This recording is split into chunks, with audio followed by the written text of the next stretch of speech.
بسم اللہ الرحمن الرحیم۔ السلام علیکم ویورز، آج میں آپ لوگوں کو پین، پینسل یا پوائنٹر کے ساتھ شیٹ کو ارینج کرنے کا طریقہ اردو میں سکھاتا ہوں۔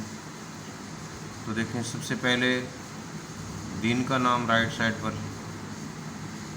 جیسے آج جمعہ ہے تو جمعۃ المبارک۔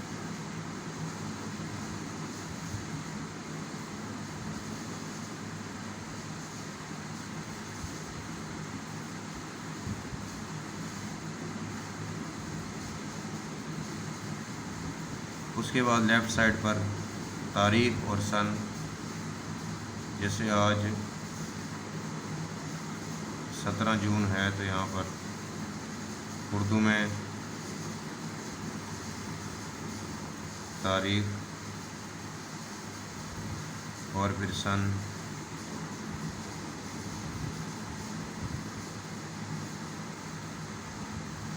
اس طرح سے ارینج کریں لیفٹ رائٹ۔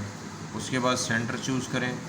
آپ کی تحریر وہاں پر ختم ہونی چاہیے جہاں پر دونوں طرف سپیس ایک جیسی بچے، اس لیے یہ سوچ کر شروع کریں، یہ نہ ہو یہاں سے شروع کریں سینٹر بنا کے آپ، اور یہاں پر جماعت کا کام یہاں تک آپ کا کمپلیٹ ہو تو یہاں سپیس زیادہ بچ جائے اور یہاں پر کم ہو۔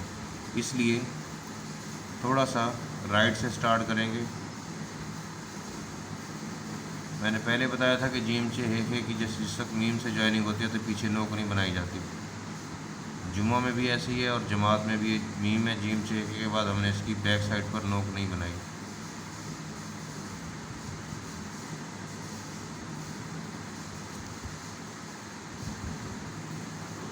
بعض اسٹوڈنٹ جو ہے کاف الف کا کو اوپر سے لے کر آتے ہیں، الف کی سائڈ سے یہاں سے واپس لاتے ہیں اور پھر سرا بناتے ہیں۔ یہ طریقہ غلط ہے۔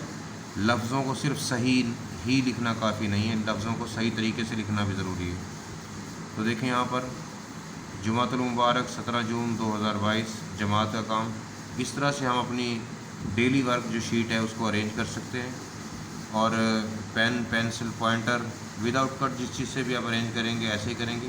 فیسز آپ نے اوپن رکھنے ہیں، اس میں فل نہیں کرنے ہوتے، تو احتیاط سے آپ لوگ پریکٹس کریں گے، انشاءاللہ بیٹر ہوگا۔ دعاؤں میں یاد رکھیے گا۔ تھینک یو، اللہ حافظ۔